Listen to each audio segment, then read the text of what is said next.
ओम बृहस्पत्ये नमः। जय श्री हरि। जय देव गुरु बृहस्पति महाराज। प्रिय भक्तजनों, आज हम करने जा रहे हैं गुरुवार के पावन व्रत की दिव्य कथा, जिसे श्रद्धा और विश्वास से सुनने मात्र से जीवन में धन, ज्ञान, सुख, समृद्धि और गुरु कृपा की प्राप्ति होती है। तो आइए सच्चे मन से बृहस्पति देव का स्मरण करते हुए कथा का शुभारंभ करें। बृहस्पतिवार व्रत की पौराणिक कथा के अनुसार प्राचीन समय की बात है। भारतवर्ष में एक राजा राज्य करता था। वह बड़ा प्रतापी और दानी था। वह नित्य प्रति मंदिर में भगवान के दर्शन करने जाता था। वह ब्राह्मण और गुरु की सेवा किया करता था। उसके द्वार से कोई भी याचक निराश होकर नहीं लौटता था। वह प्रत्येक गुरुवार को व्रत रखता और पूजन करता था। हर दिन गरीबों की सहायता करता था। परंतु यह सब बातें उसकी रानी को अच्छी नहीं लगती थी। वह ना तो व्रत करती, ना ही किसी को एक भी पैसा दान में देती थी, और राजा से भी ऐसा करने को मना किया करती थी। एक समय की बात है कि राजा शिकार खेलने वन को चले गए थे। घर पर रानी और दासी थी। उसी समय गुरु बृहस्पति साधु का रूप धारण करके राजा के दरवाजे पर भिक्षा मांगने आए। साधु ने रानी से भिक्षा मांगी तो वह कहने लगी, हे साधु महाराज, मैं इस दान और पुण्य से तंग आ गई हूँ। इस कार्य के लिए तो मेरे पतिदेव ही बहुत हैं। अब आप ऐसी कृपा करें कि हमारा सारा धन नष्ट हो जाए और मैं आराम से रह सकूं।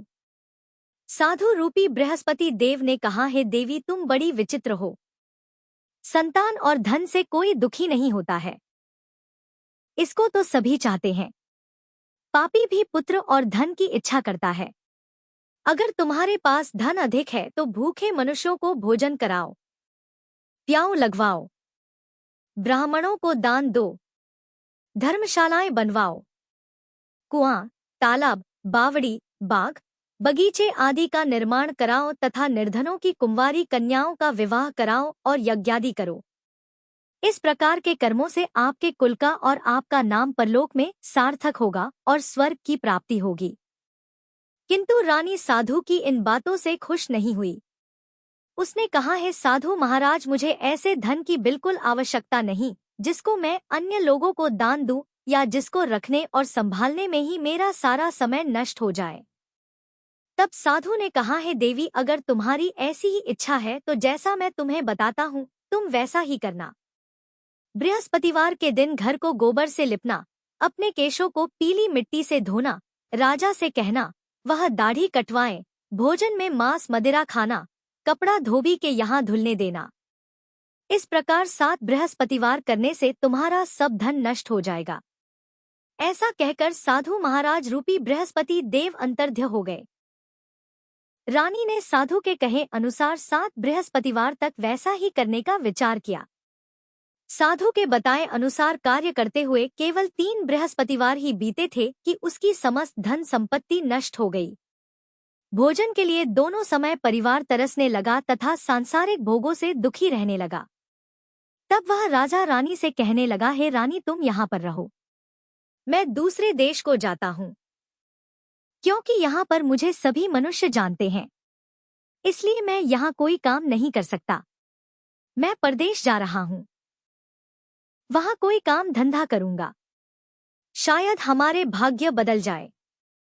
ऐसा कहकर राजा परदेश चला गया। वह वहां जंगल से लकड़ी काट कर लाता और शहर में बेचता। इस तरह जीवन व्यतीत करने लगा। इधर राजा के बिना रानी और दासियां दुखी रहने लगी। किसी दिन भोजन मिलता और किसी दिन जल पीकर ही रह जाती। एक बार रानी और दासियों को 7 दिन तक बिना भोजन के रहना पड़ा। तो रानी ने अपनी दासी से कहा, है दासी, यहाँ पासी के नगर में मेरी बहन रहती है। वह बड़ी धनवान है। तू उसके पास जा और वहां से 5 सिर बेझर मांग कर ले आ, जिससे कुछ समय के लिए गुजर हो जाएगा। दासी रानी की बहन के पास गई। रानी की बहन उस समय पूजा कर रही थी। दासी ने रानी की बहन से कहा, है रानी, मुझे आपकी बहन ने भेजा है, मुझे 5 शेर बेझर दे दो। दासी ने यह बात अनेक बार कही, परंतु रानी की बहन ने कोई उत्तर नहीं दिया। क्योंकि उस समय वह बृहस्पतिवार की कथा सुन रही थी। जब दासी को रानी की बहन से कोई उत्तर नहीं मिला तो वह बहुत दुखी हुई। उसे क्रोध भी आया। वह लौटकर रानी से बोली, हे रानी, आपकी बहन तो बहुत ही घमंडी है। वह तो छोटे लोगों से बात भी नहीं करती। मैंने उससे बहुत बार कहा लेकिन उसने कोई उत्तर नहीं दिया। मैं वापस चली आई। रानी बोली, है दासी, इसमें उसका कोई दोष नहीं है। जब बुरे दिन आते हैं तब कोई सहारा नहीं देता। अच्छे बुरे का पता विपत्ति में ही लगता है। अब तो जो ईश्वर की इच्छा होगी वही होगा। यह सब हमारे भाग्य का दोष है। उधर रानी की बहन ने सोचा कि मेरी बहन की दासी आई थी परंतु मैं उससे नहीं बोली, इससे वह बहुत दुखी हुई होगी। अतः कथा सुनकर और विष्णु भगवान का पूजन समाप्त कर वह अपनी बहन के घर आई और कहने लगी, है बहन, मैं बृहस्पतिवार का व्रत कर रही थी। तुम्हारी दासी हमारे घर गई थी, परंतु जब तक कथा होती है तब तक हम लोग ना उठते हैं और ना बोलते हैं, इसलिए मैं नहीं बोली। कहो दासी क्यों गई थी? रानी बोली, बहन, हमारे घर अनाज नहीं था। वैसे तुमसे कोई बात छिपी नहीं है, इस कारण मैंने दासी को तुम्हारे पास 5 शेर बेझर लेने के लिए भेजा था। रानी की बहन बोली, बहन देखो, बृहस्पति भगवान सबकी मनोकामनाएं पूर्ण करते हैं। देखो शायद तुम्हारे घर में अनाज रखा हो। यह सुनकर दासी घर के अंदर गई तो वहां उसे एक घड़ा बेझर का मिल गया। उसे बड़ी हैरानी हुई क्योंकि उसने एक एक बर्तन देख लिया था। उसने बाहर आकर रानी को बताया। दासी अपनी रानी से कहने लगी, है रानी देखो, वैसे हमको जब अन्न नहीं मिलता तब हम रोज व्रत ही तो करते हैं। अगर इनसे व्रत की विधि और कथा पूछ ली जाए तो उसे हम भी किया करेंगे। दासी के कहने पर रानी ने अपनी बहन से बृहस्पतिवार व्रत के बारे में पूछा। उसकी बहन ने बताया, है रानी बहन, बृहस्पतिवार को सूर्योदय से पहले उठकर स्नान करके बृहस्पतिवार का व्रत करना चाहिए, लेकिन उस दिन सिर नहीं धोना चाहिए। बृहस्पतिवार के व्रत में चने की दाल और मुनक्का से विष्णु भगवान का केले के वृक्ष की जड़ में पूजन करें तथा दीपक जलावे। उस दिन एक ही समय भोजन करें। भोजन पीले खाद्य पदार्थ का करें और कथा सुनें। इस प्रकार करने से गुरु भगवान प्रसन्न होते हैं, अन्न पुत्र धन देते हैं, मनोकामना पूर्ण करते हैं। व्रत और पूजन की विधि बताकर रानी की बहन अपने घर लौट गई। रानी और दासी दोनों ने निश्चय किया कि बृहस्पति देव भगवान का पूजन जरूर करेंगे। 7 दिन बाद जब बृहस्पतिवार आया तो उन्होंने व्रत रखा। गुड़ साल में जाकर चना और गुड़ बीन लाई तथा उसकी दाल से केले की जड़ तथा विष्णु भगवान का पूजन किया। अब पीला भोजन कहाँ से आए? दोनों बड़ी दुखी हुई, परंतु उन्होंने व्रत किया था, इस कारण बृहस्पति देव भगवान प्रसन्न थे। एक साधारण व्यक्ति के रूप में वे 2 थालों में सुंदर पीला भोजन लेकर आए और दासी को देकर बोले, हे दासी, यह भोजन तुम्हारे और रानी के लिए है, तुम दोनों कर लेना। दासी भोजन पाकर बहुत प्रसन्न हुई और रानी से बोली, रानी जी भोजन कर लो। रानी को भोजन आने के बारे में कुछ नहीं पता था, इसलिए वह दासी से बोली, जाओ तू ही भोजन कर, क्यों तू व्यर्थ में हमारी हंसी उड़ाती है? तब दासी बोली, रानी, एक व्यक्ति भोजन दे गया है। तब रानी कहने लगी, वो भोजन तेरे लिए ही देकर गया है, तू ही भोजन कर। दासी ने कहा, वह व्यक्ति हम दोनों के लिए 2 थालों में भोजन देकर गया है, इसलिए मैं और आप दोनों ही साथ साथ भोजन करेंगी। फिर दोनों ने गुरु भगवान को नमस्कार कर भोजन किया। उसके बाद से वे प्रत्येक बृहस्पतिवार को गुरु भगवान का व्रत और पूजन करने लगी। बृहस्पति भगवान की कृपा से उनके पास धन हो गया, परंतु रानी फिर पहले की तरह से आलस्य करने लगी। तब दासी बोली, देखो रानी, तुम पहले भी इसी प्रकार आलस्य करती थी, तुम्हें धन रखने में कष्ट होता था, इस कारण सभी धन नष्ट हो गया। अब गुरु भगवान की कृपा से धन मिला है तो तुम्हें फिर आलस्य होता है। बड़ी मुसीबतों के बाद हमने यह धन पाया है, इसलिए हमें दान पुण्य करना चाहिए। तुम भूखे मनुष्यों को भोजन कराओ, प्याऊ लगवाओ, ब्राह्मणों को दान दो, कुआं, तालाब, बावड़ी आदि का निर्माण करवाओ। मंदिर पाठशाला बनवाकर दान दो। कुंवारी कन्याओं का विवाह करवाओ। धन को शुभ कार्यों में खर्च करो, जिससे तुम्हारे कुल का यश बने और स्वर्ग प्राप्त हो और पितर भी प्रसन्न हो। दासी की बात मानकर रानी ने इसी प्रकार के कर्म करने प्रारंभ कर दिए, जिससे उनका काफी यश फैलने लगा। एक दिन रानी और दासी आपस में विचार करने लगी कि न जाने राजा किस दशा में होंगे। उनकी कोई खोज खबर नहीं है। उन्होंने बृहस्पति देव से प्रार्थना की और तब भगवान ने रात्रि में राजा को स्वप्न में कहा, हे राजा उठ, तेरी रानी तुझको याद करती है। अब अपने देश को वापस लौट जा। राजा प्रातःकाल उठकर जंगल से लकड़ियां काटकर लाने के लिए जंगल की ओर चल पड़ा। जंगल से गुजरते हुए वह सोचने लगा, रानी की गलती से उसे कितने दुख भोगने पड़े। राजपाट छोड़कर उसे जंगल में आकर रहना पड़ा।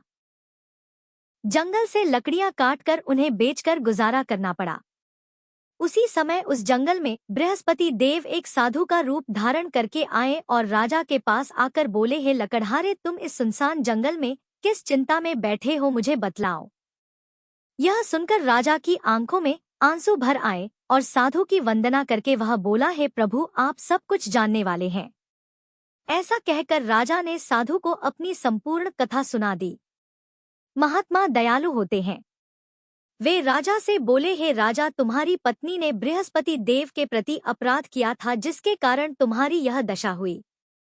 अब तुम किसी प्रकार की चिंता मत करो। भगवान तुम्हें पहले से अधिक धन देंगे।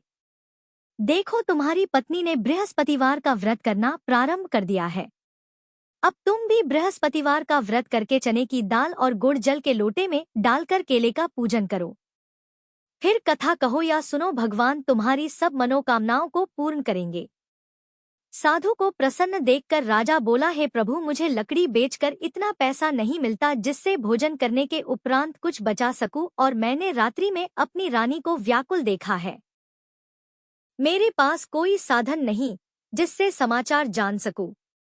फिर मैं बृहस्पति देव की क्या कहानी कहूं? मुझे तो कुछ भी नहीं मालूम है।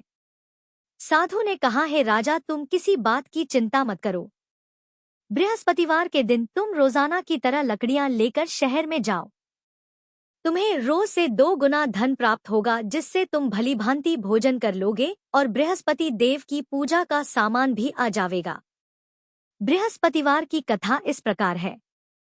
प्राचीन काल में एक बहुत ही निर्धन ब्राह्मण था। उसकी कोई संतान नहीं थी। वह नित्य पूजा पाठ करता, परंतु उसकी पत्नी बहुत मलिनता के साथ रहती थी। वह ना तो स्नान करती और ना किसी देवता का पूजन करती थी। प्रातः काल उठते ही सबसे पहले भोजन करती, बाद में कोई अन्य कार्य करती। ब्राह्मण देवता बहुत दुखी रहते थे। पत्नी को बहुत समझाते, किंतु कोई परिणाम नहीं निकलता। भगवान की कृपा से ब्राह्मण की पत्नी के कन्या उत्पन्न हुई। वह कन्या अपने पिता के घर में बड़ी होने लगी। वह बालिका प्रातः स्नान करके भगवान विष्णु का जप करती। वह बचपन से ही बृहस्पतिवार का व्रत भी करने लगी थी।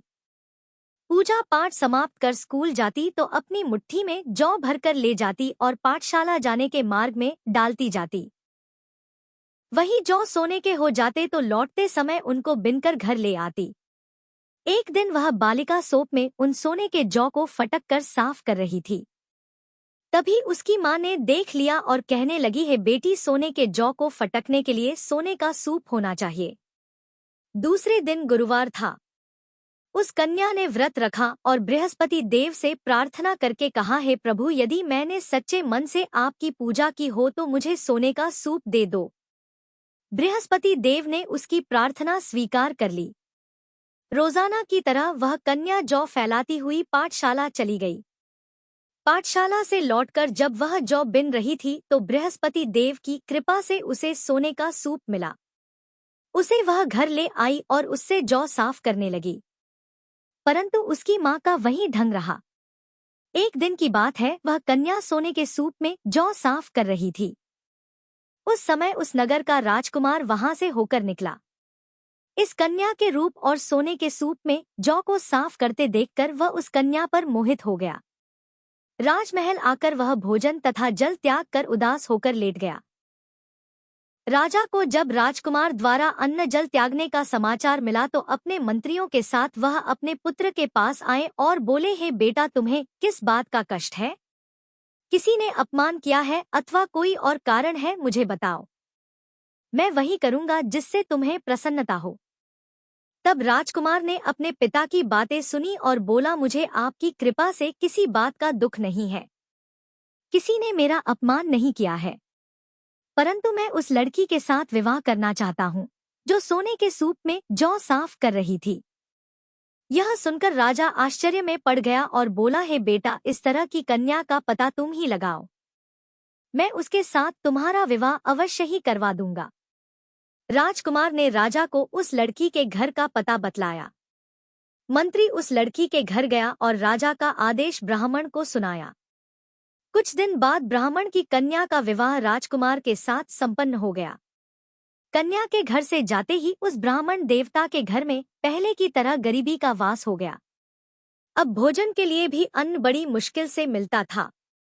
एक दिन दुखी होकर ब्राह्मण अपनी पुत्री से मिलने गया। बेटी ने पिता की दुखी अवस्था को देखा और अपनी मां का समाचार पूछा। ब्राह्मण देवता ने सभी हाल कह सुनाया। तब कन्या ने बहुत सारा धन देकर अपने पिता को विदा कर दिया। इस तरह ब्राह्मण का कुछ समय सुख पूर्वक बीता, लेकिन कुछ दिन बाद फिर वही हाल हो गया।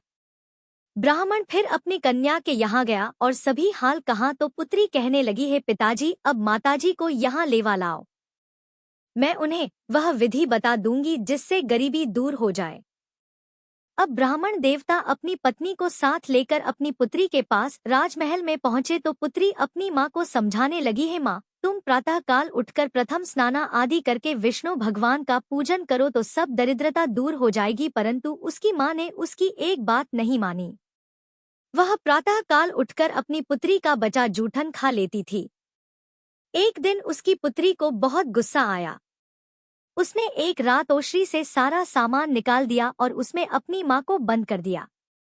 प्रातः उसमें से निकाला और स्नानादि कराकर पूजा पाठ करवाया तो उसकी मां की बुद्धि ठीक हो गई। इसके बाद वह नियम से पूजा पाठ करती और प्रत्येक बृहस्पतिवार को व्रत करने लगी।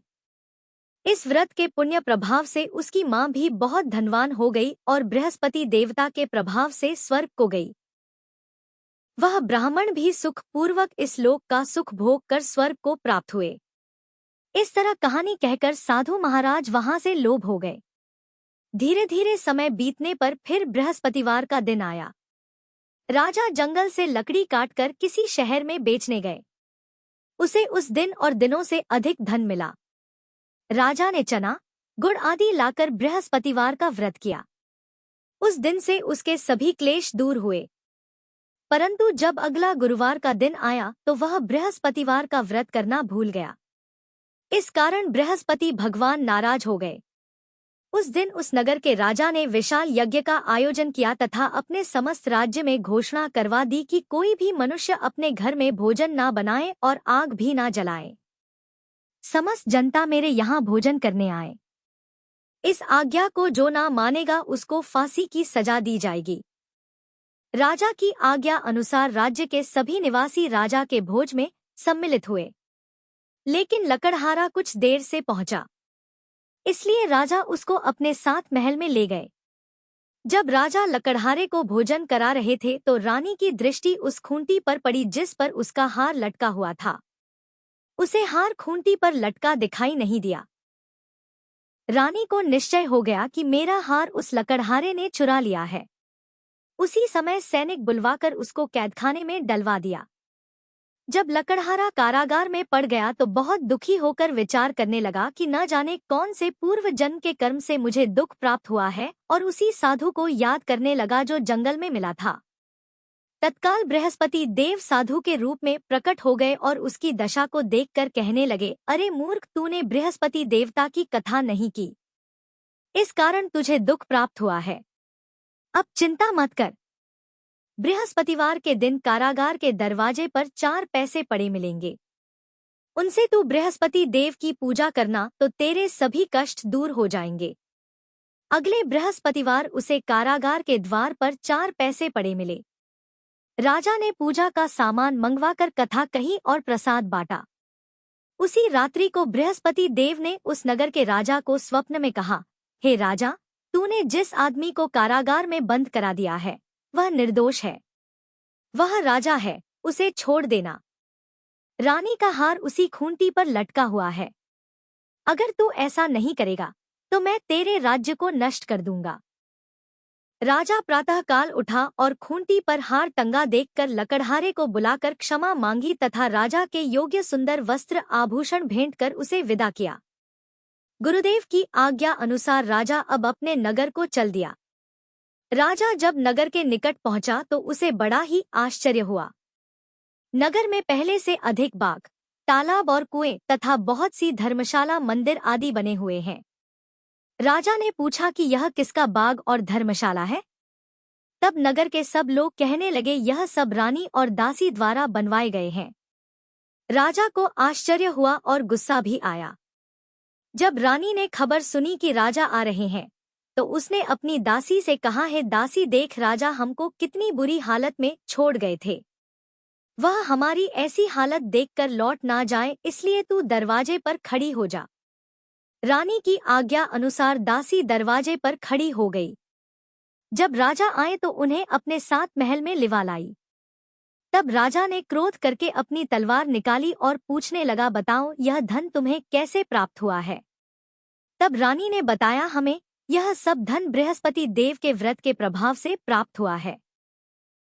राजा ने तब निश्चय किया कि 7 रोज बाद तो सभी बृहस्पति देव का पूजन करते हैं, परंतु मैं रोजाना दिन में 3 बार कथा कहा करूंगा तथा रोज व्रत किया करूंगा। अब हर समय राजा के दुपट्टे में चने की दाल बंधी रहती तथा दिन में 3 बार वह कथा कहता। एक दिन राजा ने विचार किया कि चलो अपनी बहन के यहाँ आवे। इस तरह का निश्चय कर राजा घोड़े पर सवार होकर अपनी बहन के यहाँ चल पड़ा। रास्ते में उसने देखा कि कुछ आदमी एक मुर्दे को लिए जा रहे हैं। उन्हें रोककर राजा कहने लगा, अरे भाइयों, मेरी बृहस्पतिवार की कथा सुन लो। वे बोले, लो, हमारा तो आदमी मर गया है, इसको अपनी कथा की पड़ी है। परंतु कुछ आदमी बोले, अच्छा कहो, हम तुम्हारी कथा भी सुनेंगे। राजा ने दाल निकाली और कथा कहनी शुरू कर दी।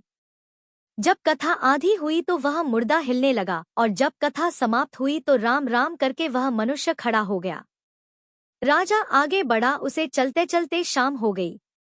आगे मार्ग में उसे किसान खेत में हल चलाता मिला।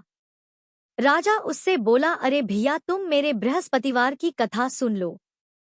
किसान बोला, जब तक मैं तेरी कथा सुनूंगा तब तक 4 हरैया जोत लूंगा। जा अपनी कथा किसी और को सुनाना।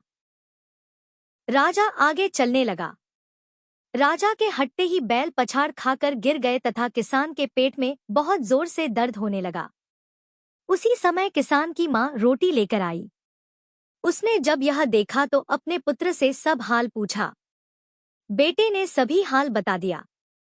बुढ़िया दौड़ी दौड़ी उस घुड़सवार के पास गई और उससे बोली, मैं तेरी कथा सुनूंगी, तू अपनी कथा मेरे खेत पर ही चलकर कहना। राजा ने लौटकर बुढ़िया के खेत पर जाकर कथा कही, जिसके सुनते ही बैल खड़े हो गए और किसान के पेट का दर्द भी बंद हो गया। अब राजा अपनी बहन के घर पहुंच गया। बहन ने भाई की खूब मेहमानी की। दूसरे दिन प्रातःकाल राजा जगा तो देखने लगा कि सब लोग भोजन कर रहे हैं। राजा ने अपनी बहन से पूछा कि ऐसा कोई मनुष्य है जिसने भोजन ना किया हो जो मेरी बृहस्पतिवार की कथा सुन ले। तो बहन बोली, है भैया, यह देश ऐसा ही है। पहले यहाँ के लोग भोजन करते हैं, बाद में अन्य कोई काम करते हैं। अगर पड़ोस में कोई हो तो देख कर आती हूँ। ऐसा कहकर बहन देखने चली, परंतु उसे कोई भी ऐसा व्यक्ति नहीं मिला जिसने भोजन नहीं किया हो। फिर वह एक कुम्हार के घर गई जिसका लड़का बीमार था। उसे पता चला कि उसके यहाँ 3 दिन से किसी ने भोजन नहीं किया है। रानी ने अपने भाई की कथा सुनने के लिए कुम्हार से कहा तो वह तैयार हो गया। तब राजा ने जाकर बृहस्पतिवार की कथा कही, जिसको सुनकर उसका लड़का ठीक हो गया। अब तो राजा की प्रशंसा होने लगी। एक दिन राजा ने अपनी बहन से कहा, है बहन, अब मैं अपने घर जाऊंगा, तुम भी तैयार हो जाओ। राजा की बहन ने अपनी सास से अपने भाई के साथ जाने की आज्ञा मांगी तो सास बोली चली जा, परंतु अपने लड़कों को मत ले जाना, क्योंकि तेरे भाई की कोई संतान नहीं होती है। बहन ने अपने भाई से कहा है भैया मैं तो चलूंगी, परंतु कोई बालक नहीं जाएगा। राजा ने कहा जब कोई बालक नहीं चलेगा तब तुम भी जाकर क्या करोगी। फिर दुखी मन से राजा अपने नगर को लौट आया। राजा ने अपनी रानी से कहा हम निसंतान हैं, इसलिए हमारे घर आना कोई पसंद नहीं करता। हम निर्वशी राजा हैं। ऐसा कहकर वह बिना भोजन आदि किए शैया पर लेट गया। रानी बोली है प्रभु बृहस्पति देव ने हमें सब कुछ दिया है, वे हमें संतान भी अवश्य देंगे। उसी रात बृहस्पति देव ने राजा को स्वप्न में कहा है राजा उठ, सभी सोच त्याग दे, तेरी रानी गर्भ से है। राजा को यह जानकर बड़ी प्रसन्नता हुई। 9वें महीने रानी के गर्भ से एक सुंदर पुत्र पैदा हुआ। जब राजा की बहन ने यह शुभ समाचार सुना तो वह बहुत खुश हुई तथा बधाई लेकर अपने भाई के यहाँ आई। तभी रानी ने कहा घोड़ा चढ़कर तो नहीं आई, गधा चढ़ी आई। राजा की बहन बोली भाई मैं इस प्रकार ना कहती तो तुम्हें संतान कैसे मिलती। बृहस्पति देव ऐसे ही हैं, जिसके मन में जो कामनाएं रहती है सभी को पूर्ण करते हैं। जो सद्भावना पूर्वक बृहस्पतिवार का व्रत करता है और कथा पढ़ता है अथवा सुनता है, दूसरों को सुनाता है, बृहस्पति देव उसकी सभी मनोकामनाएं पूर्ण करते हैं। बृहस्पति देव उनकी सदैव रक्षा करते हैं। जो संसार में सद्भावना और सच्चे मन से बृहस्पति देव का पूजन करते हैं, उनकी सभी मनोकामनाएं उसी प्रकार पूर्ण होती हैं जैसे रानी और राजा ने बृहस्पति देव की कथा का गुणगान किया। उनकी सभी इच्छाएं बृहस्पति देव ने पूर्ण की। मनुष्य को हृदय से उनका मनन करते हुए जयकार करनी चाहिए। इस प्रकार गुरुवार व्रत कथा पूर्ण होती है। बृहस्पति देव की कृपा से आप सभी के जीवन में सुख, समृद्धि, ज्ञान और वैभव बना रहे। जो भी भक्त इस कथा को श्रद्धा से सुनता और व्रत करता है, उसके सभी कष्ट दूर होते हैं। बोलिए देव गुरु बृहस्पति महाराज की जय।